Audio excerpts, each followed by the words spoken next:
Hi, welcome to this week's edition of the Wellbeing Show. I'm joined by a fantastic guest, Claire Plaskow, who's had a career in production of animation, in marketing, general sort of traveling the world and being a superstar in various places, including New York, now back in Camden Town, actually, which is around the corner from me, and has recently just produced a book on her personal experiences of moving into survival from a chronic and long-term mental health problem.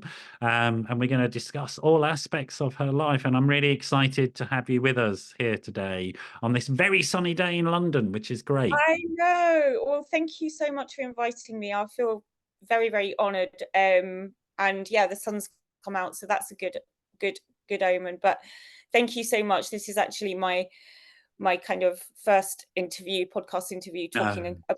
No, well, I did one. This is how the whole book started. In 2019, I did a podcast interview with someone called Sandro Forte. I don't know if you've heard of him. No. He is a very well-connected, amazing man, a philanthropist. And anyway, a mutual friend heard about my story, and he was doing podcasts at the time. And he invited me to do it. And I actually did it under how do you say it? Pseudonym, false name. I used the name Chloe. Pseudonym. It's one of those words I can never pronounce. Yeah. It's like anonymity. A lot of people trip up over words like anonymity. Oh, I can do that one. We can do that one. Okay. So yeah, I had anonymity. Oh, see, I can't even do it. It's quite an interesting thing, because at that point I was not ready to say who I was. So I should explain that I've been hiding, I guess, who I am and all of my issues from the world, and very much from my industry, because it's media, TV, broadcast. Yes. And high profile stuff. Yeah. So I never owned up to what was going on.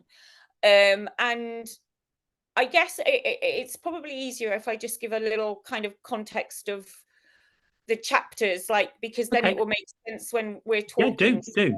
Go for it. My main illness is sadly anorexia. I'm not going to say eating disorder, because I have proper anorexia. There's very different scales of it. I first sadly got it when I was at university. So by the age of 19, I was hospitalized for my first time. Yeah. Luckily back then we had money and private health insurance. So I ended up, because I was at Bournemouth Uni, I ended up in Marchwood Priory Hospital in Southampton. And I went there between my second and third year at university. So I was there for 2 months, but it was over this summer. And I was 19. It's a very different, you think you know best at 19. And I have quite locked up experiences of that. So I'm not going to talk too much about that, but that was my first introduction to the world. I discharged myself against everyone's wishes, which I've done every time I've been in hospital. A big up yours to the industry, to the service. But I went back to university, and I'd always been a drinker and dabbled in drugs, but I hit it hard for 25 years. Yeah. So I hid my eating disorder by, I would starve myself during the day and everything, but the drink and drug allowed me escapism. It allowed me to eat. It allowed me to. Right. It got rid of all the rules. I say all the rules. I was still very conscious, even though, when I was binging while I was drinking and whatnot, on using healthy foods. But when you eat a lot of healthy foods and you're hungover, it becomes very unhealthy. So for 25 years, from 19 or longer actually, until I was 39, I hit it hard. In New York, and then in London. When I came back to London in 2004, oh my, I was very surprised at the drug scene here. very, very surprised. So that didn't help, because here people were doing, you know, cocaine was just a thing you did in the pub, whereas in New York it wasn't. In New York wasn't the drink. There was the drinking and the drugs, but it was about having a good time. You were at a club. It was, you know, it wasn't sitting in a pub going to the toilet every 5 minutes to do a line. And also, you know, so I progressively got more and more addicted, to the point it's all I could think about day and night. I had a great job at the time. I was running a company, an amazing company. I had such a great job, but because I kind of got away, I was running it and I kind of got away with stuff, it enabled my addiction. So every day I would, the moment I got into work, how do I get cocaine today and what excuse can I give to go to the pub? So there was so much lying, and that was pretty horrendous, but it became the most important thing. I mean, literally like 9 o'clock in the morning. Okay, so how do I finish at 1, and how can I get drugs delivered to me before? So it got, and then obviously doing that, I would go out on, I was known as, if you go out with Claire, you don't come back for 12 hours, right? It's as simple as that. There was never and at first it was always sociable, but then it got, you know, Monday, Tuesday, I want to drink, going to the pub on myself. So I ended up going out a lot on my own, but I knew everyone in every bar in Camden, so I was never on my own. And that was the problem. That was another enabling thing. Everyone I surrounded myself with at the time, they were all younger, worked in the you know, the bar and club industry, and so I didn't have to arrange to meet people. I could walk in a pub any time of day and get wasted, right? So, and then there was some problems with financial problems happening with my family. It was the crash, wasn't it, around 2008 and stuff? So yeah, that's right. It all kind of got a lot of pressure. I'm very good at taking on other people's well, I was very good. I've learned since then, but I absorbed everyone else's problems. But the bottom line is, for 25 years, I wore a mask. And it was so weird, because all along I knew this isn't me. So while I'm out having a good time, then there's the come down the next day when you're crying and you're lonely. And even sometimes when I went, you know, out at night at 3 in the morning, I'd be sitting here drinking and doing lines and crying, you know. So there was the, I was well aware that people thought I was just a waster, but I was having such a good time. Now in those years, every 6 months to a year, I would call up my sister going, I need help, right? And then a week later go, nah, I'm having too much good time, let's not. But when I got to 39, I think it was the approaching 40, and a lot of bad things happened due to inebriation and being out of it. And, you know, they say you have to reach rock bottom, and there was a culmination of events that were very, very bad, all related to it. Then I started seeing a drink counselor, and then, long story short, they said, you have to go to rehab, you need help. Well, obviously I couldn't. This was in 2013. I couldn't get anywhere on NHS. It was going to be forever. And at the time I had a bit of money. I couldn't afford to, how much it costs here is insane. So I went to, and that was then. So I took myself to rehab in Thailand, and that's another story, but I was there for a month. It's all I could afford. It was a very lovely 5-star one, but it doesn't matter how many stars somewhere is when you're locked up and treated like a child and told what to do. When I came out, I worked very hard there, right?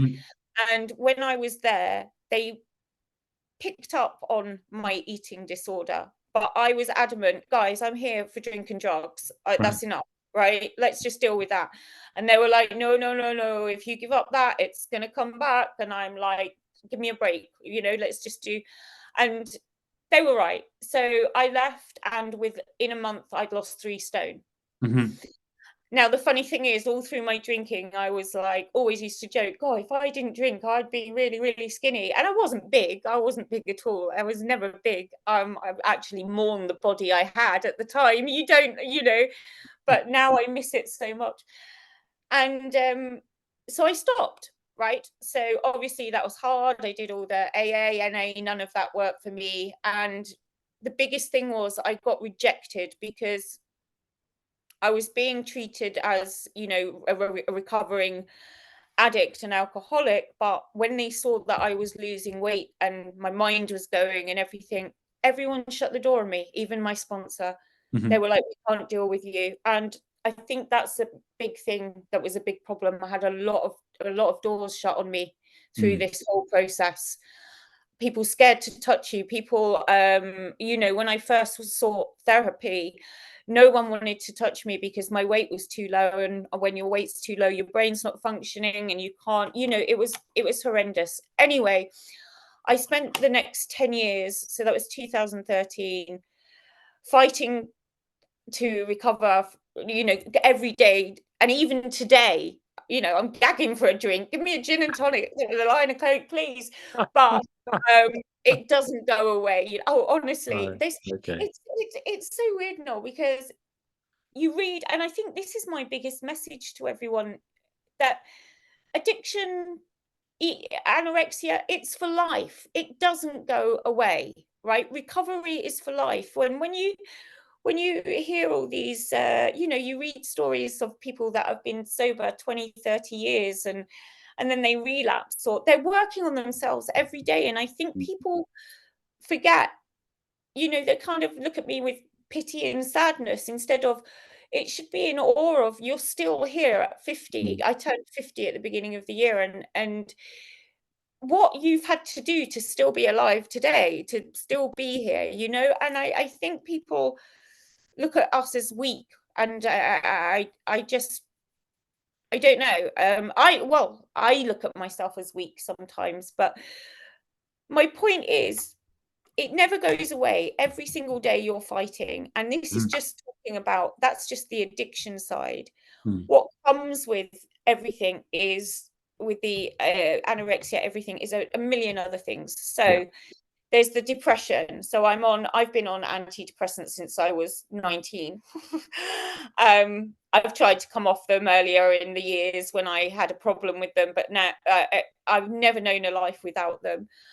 I've been on sadly, a hospital in 2019 put me on a very horrible anti-psychotic drug, and I haven't been able to go off it.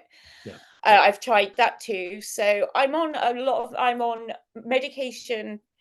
I mean, when I go every 2 months to get a prescription, I've got 2 big bags. I'm not even joking. So, you know, are your own little walking version oh, of I wish I boots. could show That's you, but I'd right. probably get arrested over how many drugs I have in my cabinet. They're all prescribed. Flying must be interesting for you, getting through sort of customs with all of that. So I'm going to stop you there. So that's a sort of whirlwind tour of your life. That's how I am. It is an extraordinary story, Claire. I mean, it really is an extraordinary story.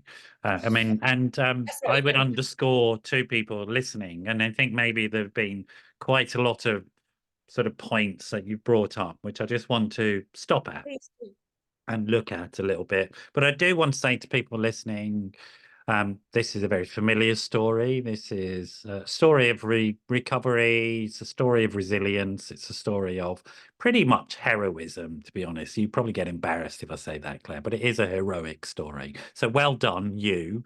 Really very much admire you. Sort of how extraordinary that you're still here. You know, anorexia, comorbidities, cross addictions, these are very familiar tales. Okay, very familiar tales, and multiple layers of issues going on, and using drugs to distract from the eating disorder is a very common sort of thing. Sort of like so common you wouldn't believe it. Like, don't look at the eating disorder, look at this. I'll give you heroin to distract you. It's like the classic strategy. So there you go. But you know that what's funny though is that anorexia will probably kill you more. Well, I'm going to talk about that in a minute. But first, I want to say, if somebody's listening and you're hearing your story and you're not getting support and treatment, just be aware that there is support and treatment, and it does exist. you brought up complex issues around the types of treatment that does exist, and we can pull those apart, and we will do in the conversation. We'll get to them. But there is fundamentally, Claire's story, I'm going to name it, is a story of hope. There is hope. If you're struggling right now with a very difficult illness called anorexia, and to underscore Claire's point, it has the highest mortality rate of any mental health problem. Literally, it's the most dangerous mental health problem that exists. And you will find in Claire's story, your story is very familiar to me about people refusing to work with you because it's too dangerous, particularly in the private sector. People don't want to know if you're below a certain BMI. They say you have to go to hospital, you have to be refed, they have to fatten you up before I'll come anywhere near you, all of that sort of stuff. And we know that there's a problem with refeeding programs, etc. And but it is dangerous, it's serious, and there is a lack of services for anorexia. There definitely is. I think the one thing I'd like to highlight there, with the biggest problem, is so the first 7 years. So I have my life is in pre-rehab, post-rehab. So post-rehab, it's been 10 years, right? And I always say, out of that 10 years, 5 of them I would have been waiting on waiting lists, right? Yeah. 5 years. I'm not even joking. I've had my dad call up hospitals begging, right? But what I think the biggest problem is, and this is for general, not me, but in general, when it comes to eating disorders, is the BMI that they want you to be before they will consider even talking to you is too low. You're already ill. You're already in it. Yeah. It's also, there are issues around BMI, and rather we can drill down into that, but just to be aware that there are broad issues around BMI, and there are broad issues. So, for example, there is a very common experience for people, and then people listening may have come across this experience. So you go and see your GP, and they tell you your BMI is not low enough to get services to get rid of and you're like, look at it's me. like, what do you do? What do you do? So it is a mess at the moment, particularly around food-based issues. And it's also a very familiar story that people might go into abstinence-based recovery around the substance misuse that develops as a way of trying to cope with. And that's what I hear you saying. You developed substance and alcohol issues as a way of trying to cope with the eating disorder because eating food was too frightening, so you took drugs and then you could eat. That's a very familiar story, and it may be that people are hearing this about themselves and they're hearing their story for the first time. And I just want to say that's okay. It really is okay, folks, that this is what happens. Okay.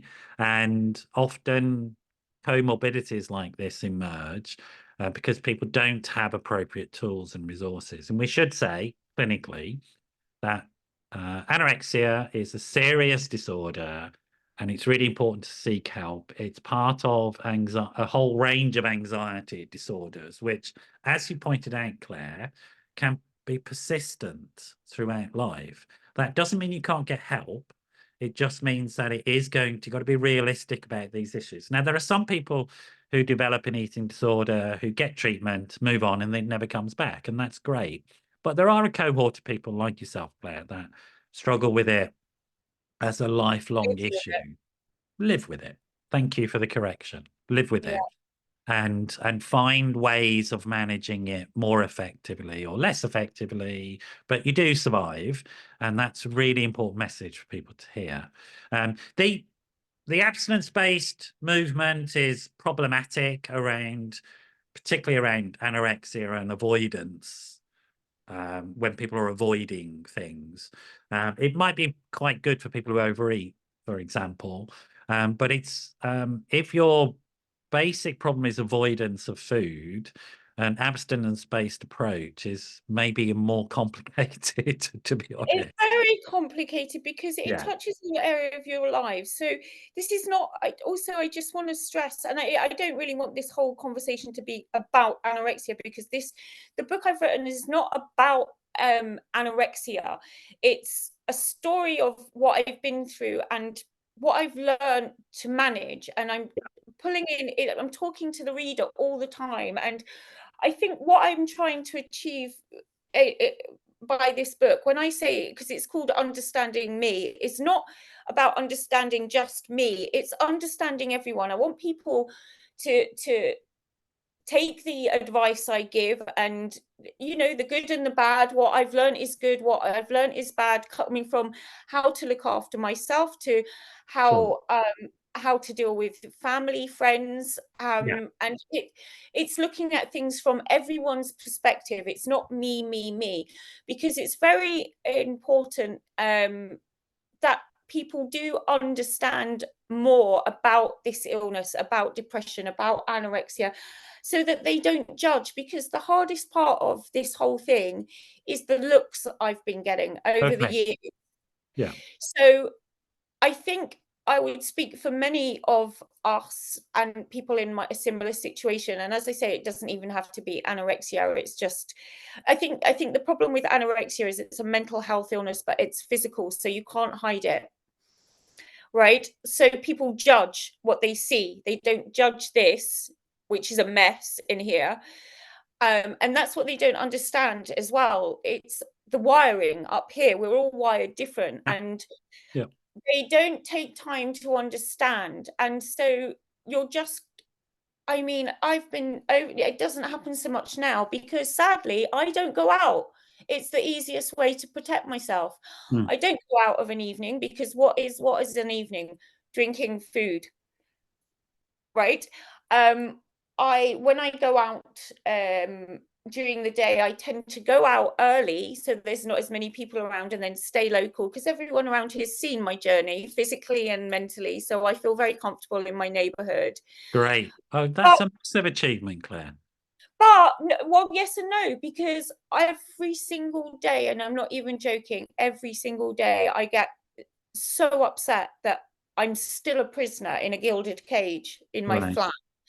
I dread, the sun comes out. We were saying earlier, this is so lovely. And then every year, since this body has become this body, every year when everyone gets excited about the weather getting good, I get upset because it means I have to hide. I can't walk around because people are rude. They stare, they whisper, they point. I've had strangers come up onto the street and comment on how thin I am. And people just say, and then the strangers that say this is what I want people to understand, because it's so harmful, these comments. Oh, come round to mine, I'll cook you food, you'll eat my food, or come round, or oh, you just need to eat. And when you see online on media, people are like, oh, the girl needs a burger, or get her to eat. It infuriates me. It's such a stupid comment. Oh, give the girl a burger. Right? So this is why I want people to be educated of what it is. It's not about food. It's not about me wanting to look skinny. Do you think, and this is me personally, everyone has their own experience. I'm sure there are, in the younger generation, people that are influenced by social media, and that starts them off. Mine was never about physical appearance. It's about feeling not worthy. It's about control. It's about feeling shit about yourself. Yeah. Right. And I still do. What I want people to understand is I'm sitting here talking to you, and I don't want anyone to for 1 second think she's got it sorted. I'm so not. I have trouble sleeping. I've had insomnia. It's part of not feeding yourself. So I'm awake for 20 hours of the day, right? So 10 of them I'm thinking. I drive myself mad. It's like I'm never alone. People think I'm alone. I'm not alone. It's crazy up here. I just want everyone to leave me alone. And sometimes I physically go, shut up. Yeah. There's no escape from it. It's there every time and every day. So another part of all this is OCD. Yeah. Because, and I actually didn't realize how much it was OCD until I started realizing it. But it's all about routine, isn't it? So you can see how close it is. I still do it. I still every day have a routine that I hate and I cannot get out of it. Yeah. And I do it mechanically, and I just think it's so, I can laugh, I can dance, I can be stupid, but then there's the hours where I'm really, really low, and that's all in a day. It's exhausting. Yeah. What's motivated you to write the book, given that it's such a struggle? I was fed up of being quiet. I was fed up of lying. I think because I got older, I was about to, it had been 10 years. So 2019, well, I guess an opportunity came. So I've been writing my whole life, right? Literally from it as a kid, pen pals back in the days when we used to do that, and notes. And then my first diary when I went to rehab, to hospital at 19. I've never read any back. In a cupboard there, I have like my life written down, but I never read. I found it a great outlet. So then I did a diary there, and then I started just writing, and I found myself sitting in pubs getting wasted on my own, just writing, books full. Then every time I went into day hospital or I got locked up, I wrote exactly. It's like everything. It's all down there. No one's seen it. No one's read it. I don't know if I can ever read it, but it's there. Sure. Yeah. So I've been writing for a long time. So I had the material, and because I met this guy, amazing guy, Sandro Forte, and he said, you need to write a book. I'll help you. Right. That was the catalyst. That was the like, well, someone is telling me to tell my story. So I imagine that was quite frightening, given that. So, like, thinking about your story and your career, so you had a very successful career where you projected all this success, and there were signs that you were struggling, but you got on with things. But there was a whole aspect of your life that you never shared with anybody, and then suddenly to decide to write about that. I mean, I can only imagine that was quite a frightening thought. It was the best therapy I've ever had. Really? I wrote it in, and I did have guidance. I had a book coach, so it was, to me, a very interesting process. Right. But I wrote it. Now, it's important to stress that I finished writing it kind of just as pandemic was happening. So there's no pandemic stuff in there, right? This is all, I mean, and it's quite interesting because the book, I finished writing it in 2020. It's 2024. This is how long it takes to rewrite drafts and everything. But so much has happened since that I could write another book. Do you know what I mean? So, pandemic alone, right? I mean, well, you see, for me, it was a blessing. Everyone was suddenly isolating, and I felt normal for once. Absolutely. So, it really, and also, welcome to my world. Yeah, and plus I got to get in supermarkets first because everyone was like, "Oh, it's the anorexic woman." I go, ugh. Like you could catch it. So yeah, so I did it, and it was the best therapy I've ever had. I took the process. Well, I did it quite quickly. I think in about 10 months or something. It's quite quick. And then I think I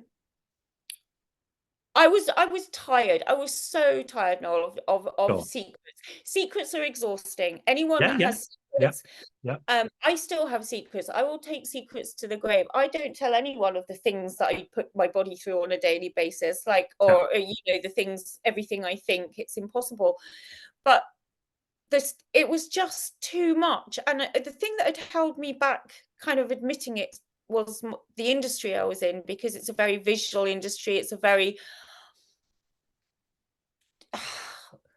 it's TV. What can I say? It's TV, film, media. I don't need to say much more than that. We all know that kind of gossip and conversation and judgments. And this is the interesting thing. So I had to go freelance, and what was interesting was, based on my CV alone, I was getting lots of work. If they saw me before that, I didn't get the job. So it's just been terrible, the way people stare and stuff. So so I was ready. I needed to. Can I ask you a question? Just thinking about that time when everything was hidden, and now this time when it's a bit more open. Obviously, we all have things that we will take to our grave. I mean, that's normal. So we all have that. But if you were to think about, well, now it's more open, I'm more out there in the public sphere, I'm more sort of authentic, I guess, as a human being. I'm telling it Absolutely. like it is.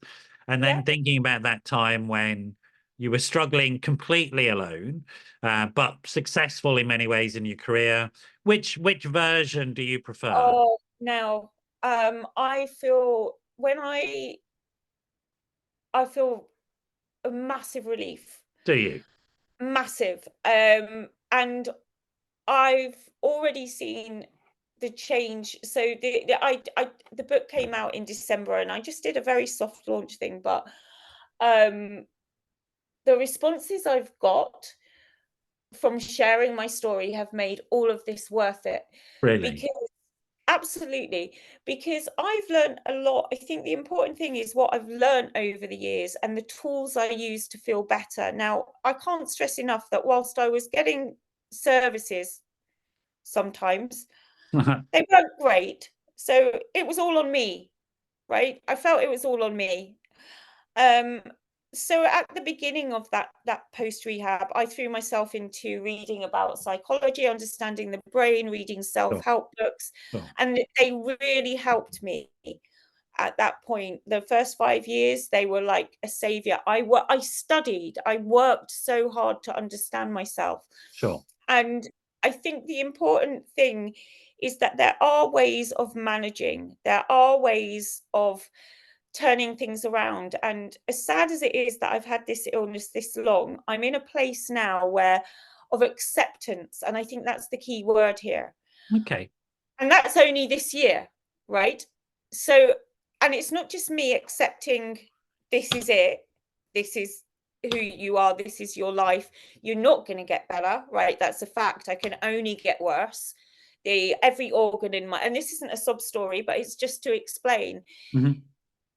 Every organ in my body has got something wrong with it. Everything has got, I mean, I had a doctor, I will just say this, and I must admit, I haven't seen her since.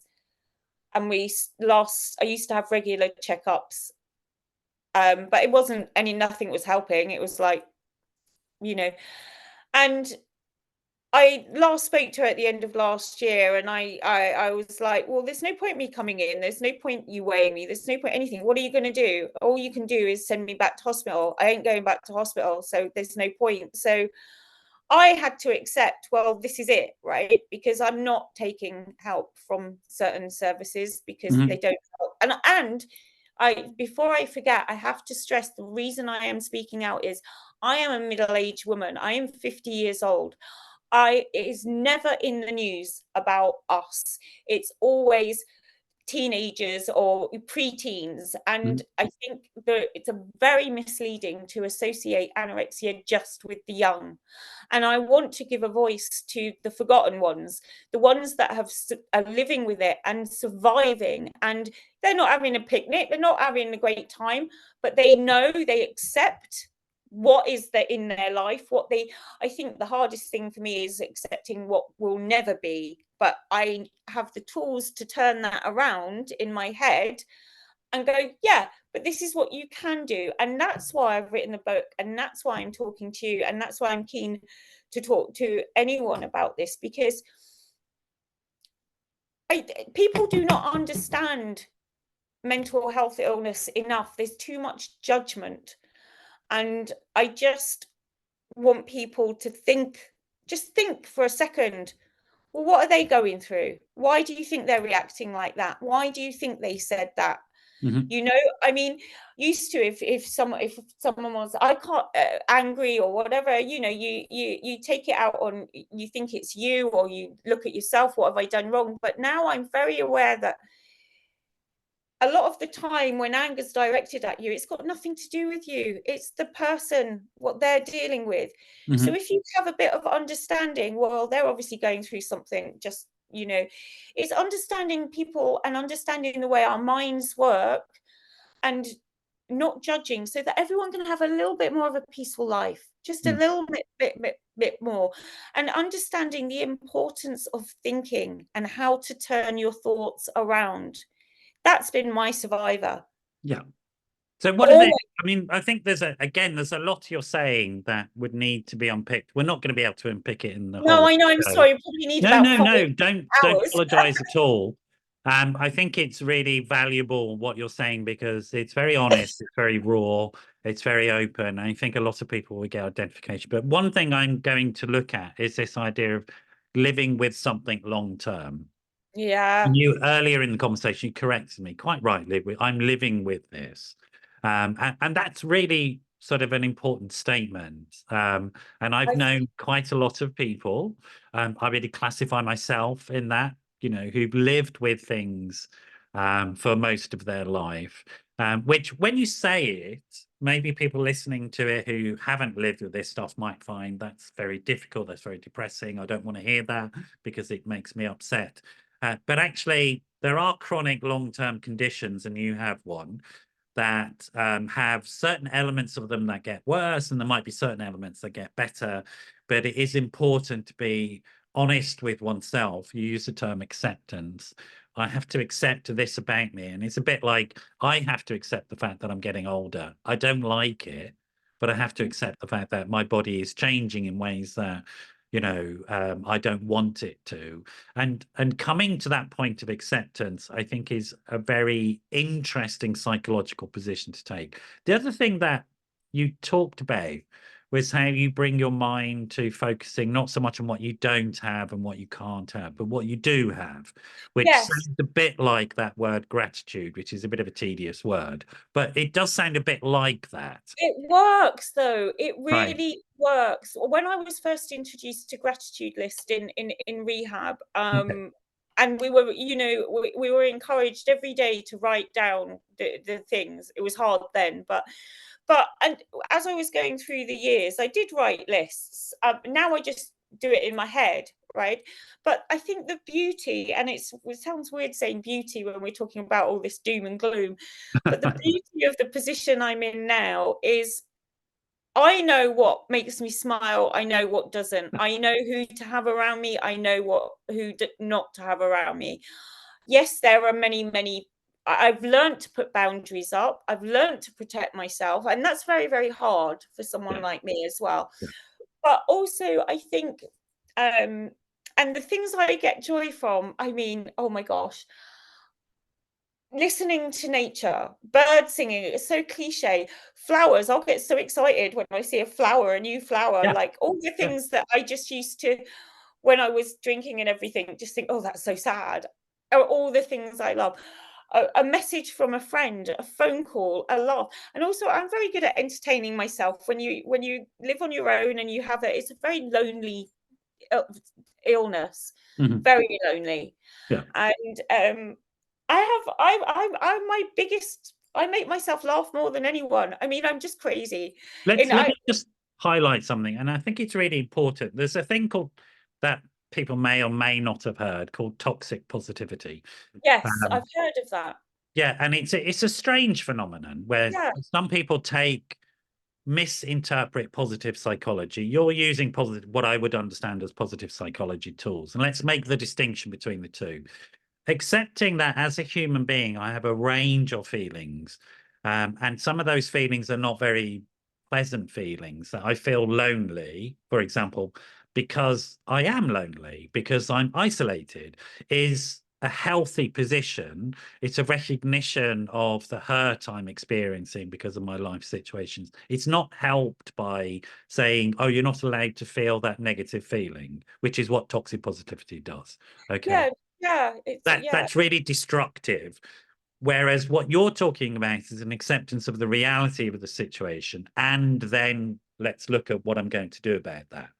And yes, absolutely. it is lonely living in your own on a flat with a chronic long-term condition. That's the truth, and that's really important to understand. And then what will I do with that loneliness is the next question, I guess. But it's also very important to distinguish between loneliness and being alone. I'm not alone. I am Okay, surrounded, right? So this I think is very important. right. I am so lucky, believe me, I know this, with the support I have from, it's at 50, you always just have a handful of friends and they're blooming good friends, right? but my family as well, they have been through hell. Wow. So when I talk about acceptance, the reason I'm at a comfortable place, I guess, comfortable in terms of where I've been now, is not only have I accepted me, they've accepted me.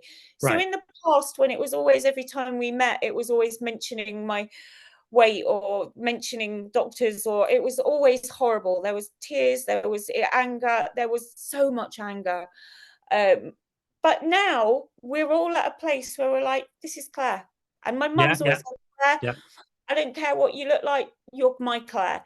And with the acceptance, and this is only in the last year, with the acceptance from my family, it means that we talk about it, or we joke about it. Imagine joking about it. And that is where acceptance and understanding from every angle, I mean, from it sounds like that's a bit of light in the darkness. It's shining on the darkness. absolutely. And the word I would use, the word I would use for that darkness is shame. And shame exists in the dark, doesn't it? Yeah, absolutely. And I think the biggest thing, that the words that I would always associate with how I felt over the years and why I hid, was because of shame, disgust, embarrassment, Yeah. and self-hatred. And Yes.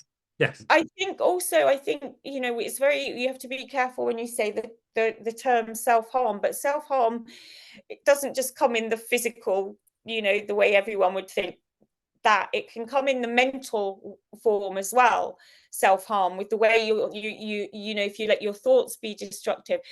And so it's, I think I always hid from it because I was ashamed. It was I was really embarrassed. And I'm not going to lie to you, I do sometimes still feel like a failure, but it's only, Of course, yes. I do. Who doesn't?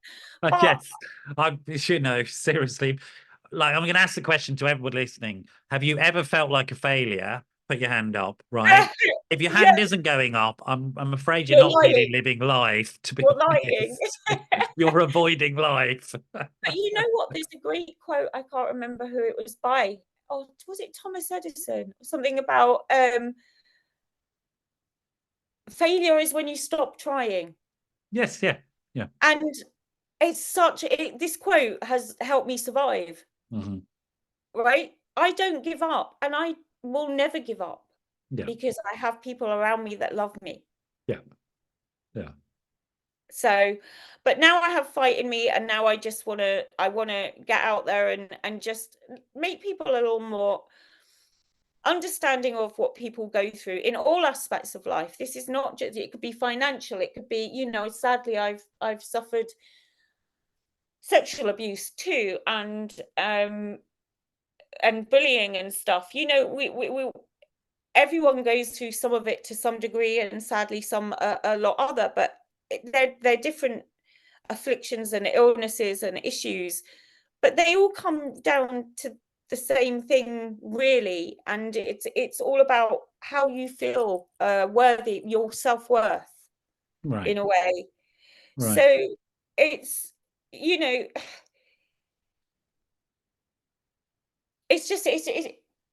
I just want people to have, and it's not compassion or empathy, and certainly not pity. No one should ever have pity. That is just so cruel, to have pity on someone.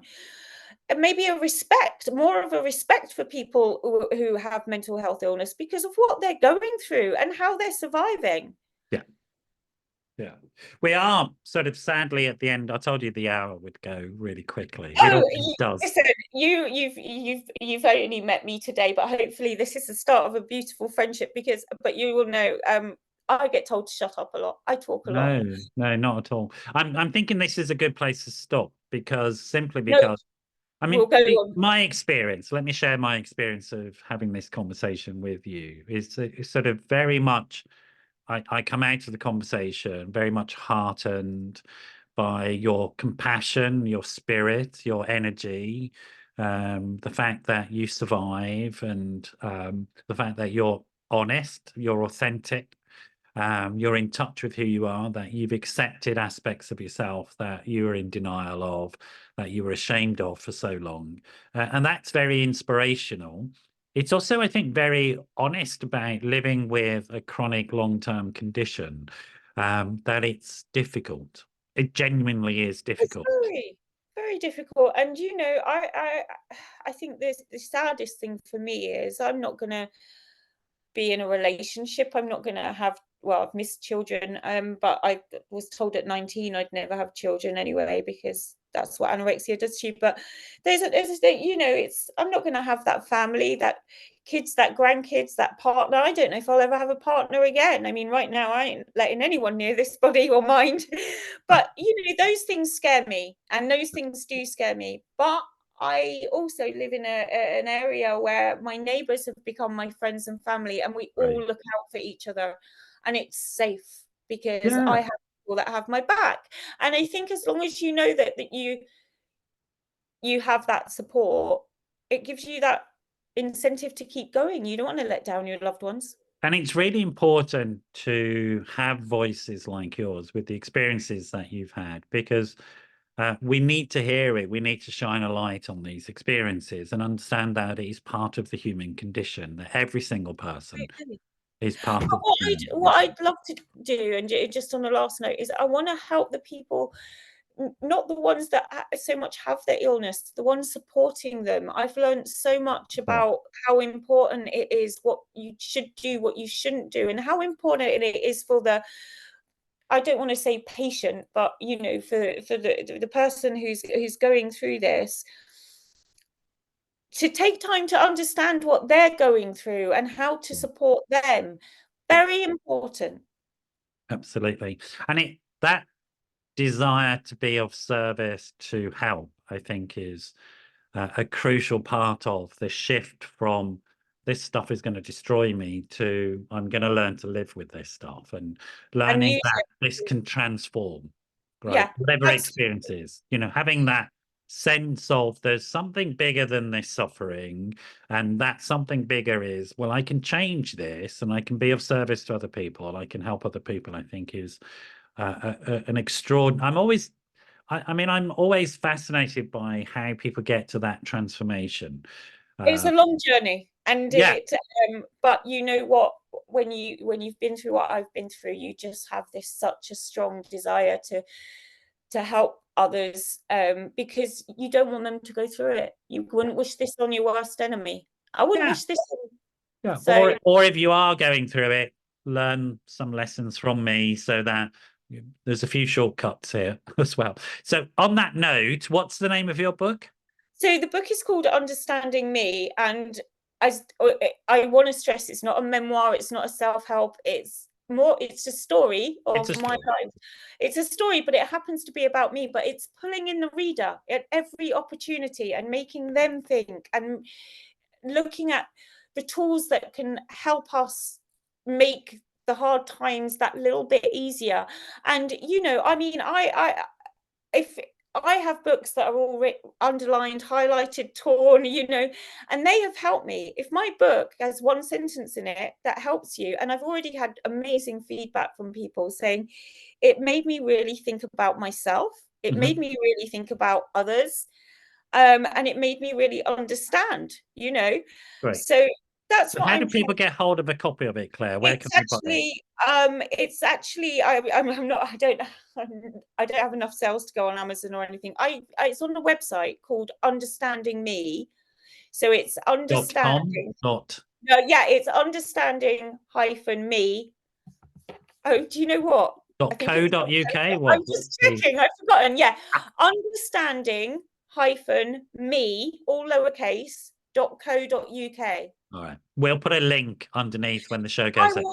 I'll send you a link and you can put it in. That would be easy. And you can get it there. There is international shipping as well. And as soon as I get enough sales, I can go to Amazon, but it's just not worth it at the moment. Right. So that's the goal, folks.